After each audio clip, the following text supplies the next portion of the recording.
What's going on, guys? Just Colin here with Random Guys today, coming at you with some more Nintendo Switch news, my friends. I am getting so excited the more time passes, the closer we get to launch, and we're getting tidbits of new information every single day, and that's super exciting. Whether it's interviews or new reveals or whatever, and it's all in small doses, but that keeps us talking about the Nintendo Switch, and it keeps the excitement rolling, and there's just a lot to be excited for. So yesterday, the developers of Binding of Isaac leaked another picture of the Nintendo Switch UI, and I don't think they're supposed to leak it because it showed a little bit of some other game stuff. You guys can see it on the screen right now.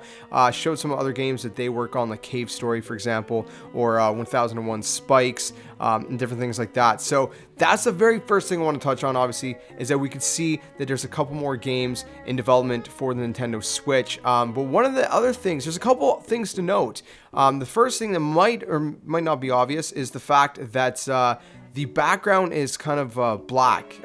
It might be a very, very dark gray, but it looks black to me.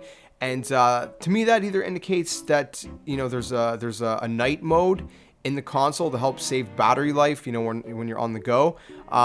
Or, which I'm hoping is this one, you can change the color of your theme, your background, kind of like on the 3DS. You can have colored themes. They usually come, you know, with the console, and then eventually you could purchase themes in the eShop, like you can on the 3DS. And I'm almost positive, I said this last time we talked about the UI, I'm almost positive that that's going to be a thing, that you can buy themes and backgrounds, and I really hope there's a Breath of the Wild one day one, because I would 100% go buy that day one. So themes are one thing I love, man. It kind of personalizes your console, your background, and adds a little bit of flair, if you will, and spice to it. One other thing I want to note is the bottom, like, okay, so you got the row of circles right under the games, and the very right one is like a power button, but on the very left, it's like a red speech bubble, if you will. And I mentioned before that this is probably where you go for like notifications and messages, and there's different things like that. And on the top right of that little bubble, if you will, there's like a little like teal color circle, and I think that indicates that you have notifications waiting for you that are not red yet. So kind of like, again, on the 3DS, you have that little kind of, I can't remember what color it is or how you're notified, but there's an icon, and I believe it's teal color as well. So that's pretty cool to see. At the bottom of the screenshot, near the kind of bottom, closer to the right side, well, actually on the bottom right corner, you can see that you push X to close your software. So if you have a software open, as you can see, 1001 Spikes is not only highlighted, but it says playing, and it has the icon of the profile picture of the person playing, as you can see at the very top left corner as well. You see that icon over 1001 Spikes, the tile of it, and then to the right of it, it says playing. So it says that person is playing that game. And then the very interesting thing is right under that in blue, also in the bottom right, near the bottom right, it says press Y to change user. And it doesn't say sign out, okay? It says to change user. And that, my friends, is extremely interesting, because that indicates that most likely you're going to be able to be signed into multiple profiles at once, like, you know, on Xbox and on PlayStation. And so I'm going to throw up this screenshot. Check that out.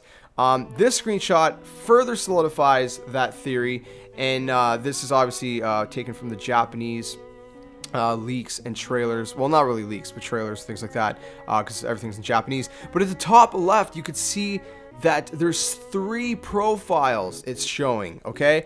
And I highly doubt it would show 3 profiles if you know, it's just that you hadn't logged in yet. I'm pretty sure when you boot up your Wii U, your Nintendo Switch, like the Wii U, it's going to ask you to sign in, and then when you sign in, that's going to be like the home screen. So I'm almost positive this indicates that you can have multiple users signed in at once, which is super cool. Because again, if you want to play multiplayer games, each person could be signed into their own account while playing and doing so. So that's really cool. And of course, the other thing to note in that is that, again, at the top left, you can see there's a Mario icon. Then one beside that is Link, and the one beside that is a Mii, which is very cool. So, you can customize your profile pictures with Mii pictures, or or whatever else, you know, with custom Nintendo pictures, if you will. So that's really cool, really exciting stuff. And again, if you guys have not heard, Miis are still going to be supported. They're not going to be forced, but they are going to be supported. So Miis are still here, my friends. We still have Miis in on the Nintendo Switch. So that's exciting because I personally love Miis. Man, Miis are really cool. I love them, and I know a lot of people do. So I'm glad the Miis are there. But again, they're an option.